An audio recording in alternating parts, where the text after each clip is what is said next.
ఈ కథనం కాసేపు చుట్టూ తిరిగినా చాలా విషయాలు పర్ఫెక్ట్గా సెట్ అవుతున్నట్లు తెలుస్తోంది. మొదటగా వెంకటేష్ అనిల్ రావిపూడి కాంబినేషన్ మళ్ళీ మాస్ ఫ్యామిలీ ఆడియన్స్కి పక్కా ఎంటర్టైన్మెంట్ని అందించింది. సంక్రాంతికి వస్తున్నాం అన్న టైటిల్కి తగ్గట్టే పండగకు ఊపు తీసుకురావడంలో 100% సక్సెస్ అయ్యారు. 300 కోట్ల వసూలు అంటే వెంకీ కెరియర్లోనే ఓ మైల్ స్టోన్ అనొచ్చు. ఈ విజయం దిల్ రాజుకు గట్టిగా అవసరమైందని చెప్పాలి. గేమ్ చేంజర్ లాంటి భారీ బడ్జెట్ మూవీ నష్టాల నుంచి తప్పించేందుకు ఇది ఒక రిలీఫ్గా మారింది. కాంబినేషన్ కాదు కంటెంట్నే నమ్మాలి అన్న దిల్ రాజు కామెంట్ కూడా ఇప్పుడు ఇండస్ట్రీకి ఓ సందేశంగా మారింది.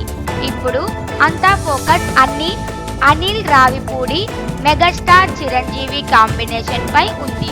కిడ్నాప్ కామెడీని సిల్లీ అని అన్నా అది బాక్సాఫీస్ వద్ద పక్కాగా వర్కౌట్ కావడం అనిల్ స్టైల్కు క్రెడిట్. కానీ చిరంజీవి లెవెల్కి వస్తే మాత్రం అభిమానులు ఊహించేంతలో కాదు.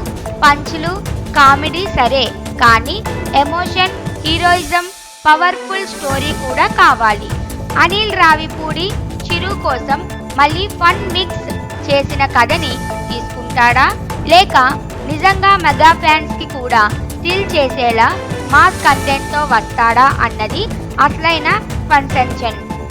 ఎందుకంటే చిరంజీవి ఇది ఇవ్వడమే కాకుండా నమ్మకాన్ని ఇచ్చిన ఛాన్స్.